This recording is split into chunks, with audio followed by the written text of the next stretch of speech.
All right, guys, today we are going to revisit a topic that we do once a year because a lot of new people get into the hobby and they might not have seen our video from a year ago.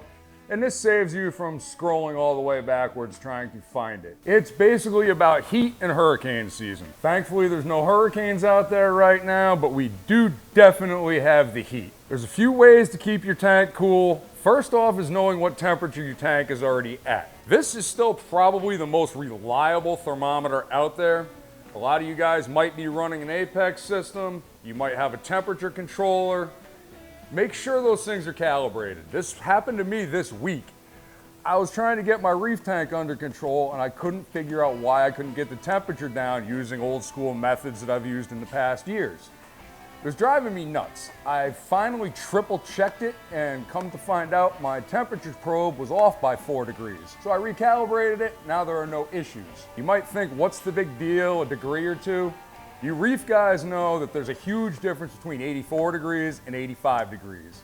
Your tank hits 84 degrees, your stuff might be okay. If it hits 85, you're probably gonna have a huge die-off. Sometimes it takes up to a month. Your tank spikes 85, 86 degrees. You're like, yes, I made it, everything's good. And in a month, everything starts going south. There are a few ways to keep your tank cool.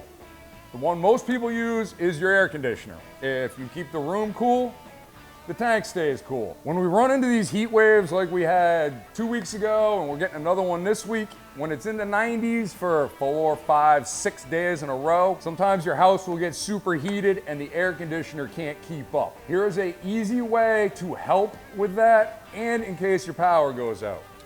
You guys with the nano tanks, peel the label off of some water bottles. Fresh water, you can just fill them up with tap water. Salt water, I recommend you use RODI water. Fill it up, put it in your freezer, freeze it. If your tank gets too hot, you can just float the bottle in the tank itself. You can float it in the sump. Remember, if the power goes out, float that bottle in the tank because the sump isn't going to be working. You'll keep your sump cool, but that sump water is not going back up into the tank. If there is no power outage, there are chillers out there. Chillers work great. They're very expensive. They're very expensive to run. And one mistake a lot of people make with a chiller is they put it in the same room that the tank is in. You're kind of fighting yourself in this situation because it's basically you're taking an air conditioner and putting it in the middle of your living room floor. Cold air is blowing out one side, hot air is blowing out the other side.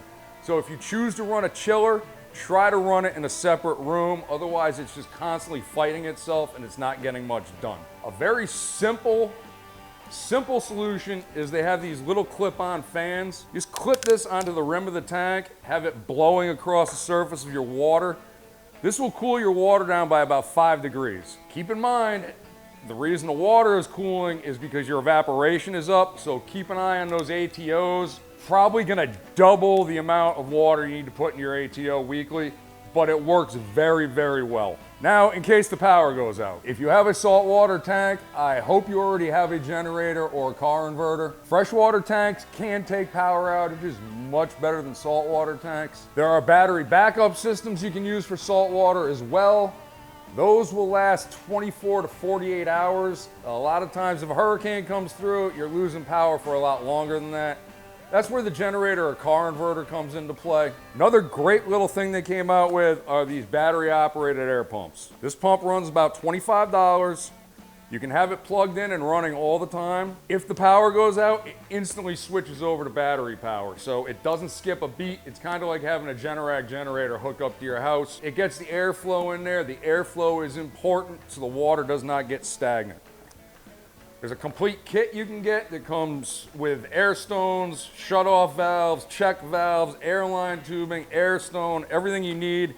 These two things together, you got your tank in a safety zone for about 35 bucks. If you don't have an air stone or battery backups or a generator, float those bottles of frozen water. That will help greatly. And every hour or so, walk by the tank with a plastic or wooden spoon and just stir the water up for about 10 minutes. It's very important to get that dissolved oxygen into the water for your critters.